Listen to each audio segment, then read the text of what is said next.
Okay, this was last year's Christmas house, and it didn't have any buildings back here, trees on the side, waterfall over here, the tree house, trees were not here yet.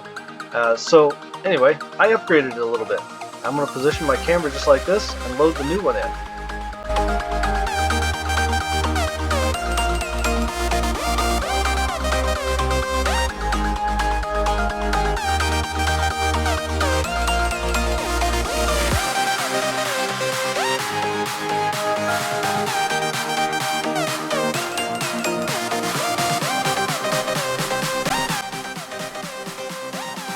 So that was a little bit of a difference there, wasn't it? This house has a lot of new stuff. Let me get out of the dirt here. So it's obviously got the tree house I mentioned earlier, and I put snow on top of all that stuff. Kind of a pain to go around with snow on top of everything, but a lot of these decorations I transported from the other build into this one. And there were some differences. Obviously this roof line right here, I still need to finish up the lights on this. I kind of forgot to do that, although I got this side on. I started to do this little thing where I took the lights around the corners and stuff. So there's that side, and then this side over here was a little more complicated to get around that corner. And oh, I did another little small thing. Check out the basketball goal. This is pretty cool, but it took forever to do. It was impressive how getting the angles, how difficult getting those angles to work were. But it worked out, and it looks pretty good. I mean, of course, the goal is, you can tell, hey, it's a goal. It's a basketball goal. And I made these lines here. Oh, and because I have a slope right here on this surface, I had to curve the lines around that corner. And you can see they're not exactly right, but from above, you know, they look like, the layout looks like it worked pretty good. That was a bit of a trick to get that angle to work right, but it was pretty cool. Let's see. So I have some stuff in here to show you about, but I also have the non-Christmas version of this house. And but first I want to show you the inside. So here's the roof line of that new roof that I put on there. It was tricky to get that to look right, to get this edge nice and sharp without having any overlap or you know, funky corners sticking out anywhere. Took a while, but it looks good now, I think. So let me turn on the snow here. There we go. We got snow. Now if I just had some Christmas music, I can get that balanced better by turning on and off the switch a few times. Let's see, where's the switch? So these platforms down here raise up and lower into some.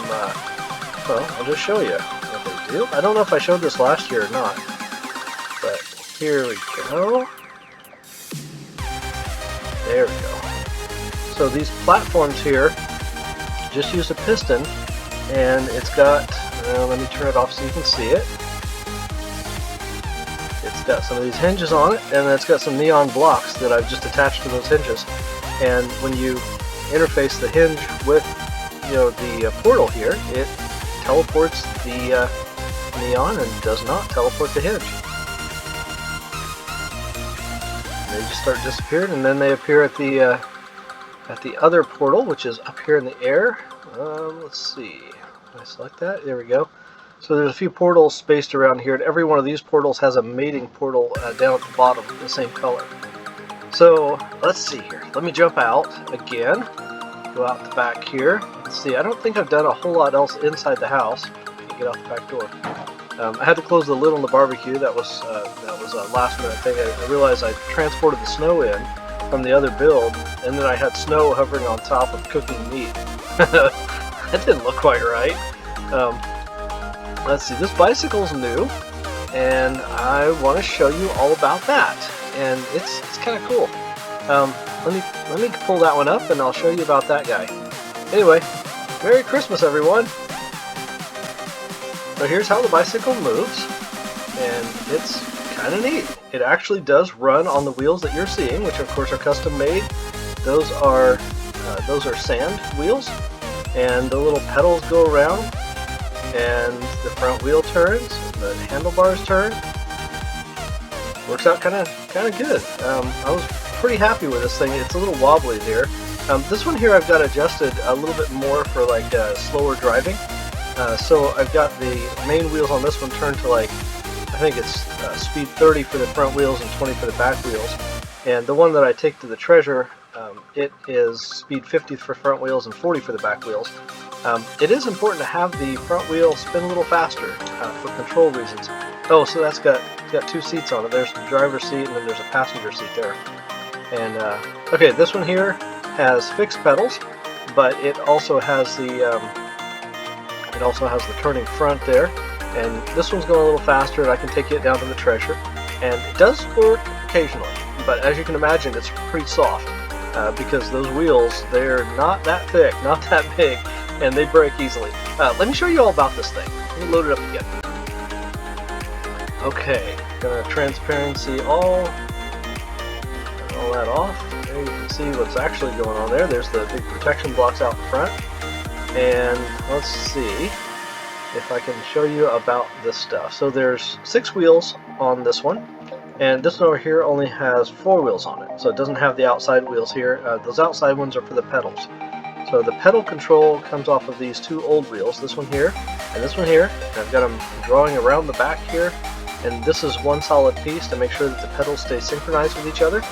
And then those pieces dive in here and they grab onto the little pedal bar right there.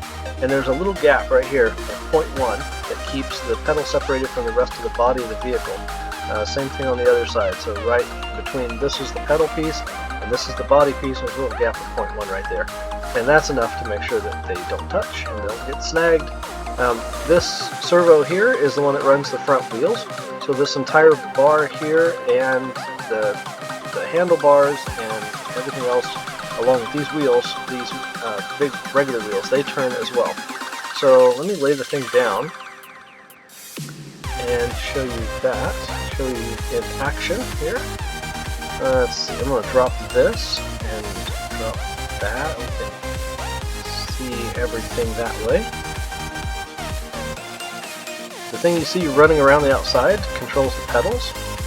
And then you can see that everything else is collision off. So all the other wheels, all the gearing, everything is all collision off. Even the seats are collision off, and you can still get into them.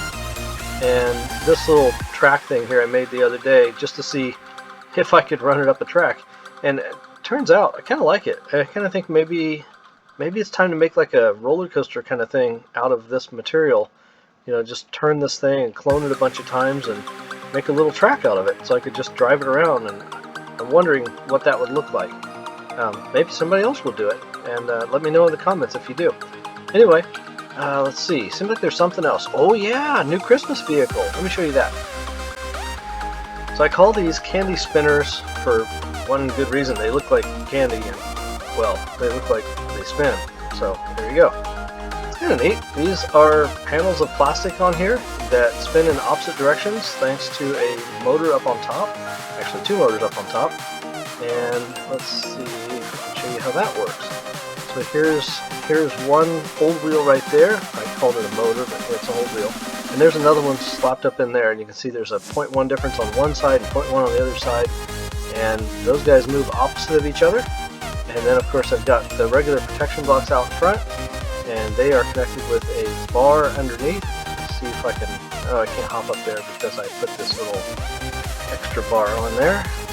Anyway, you can see a little bit of the counterweight underneath there, and this gold rod here that those wheels spin on, that's connected down to the counterweight. So the spoiler thing, the wing at the bottom, at the base of it, this red wing down here, it's kind of fake. I had to turn collision off on that thing because I got into the tide stage, and it would get snagged on the tide stage on the back side. So when the tide goes out, you get caught on that little lip.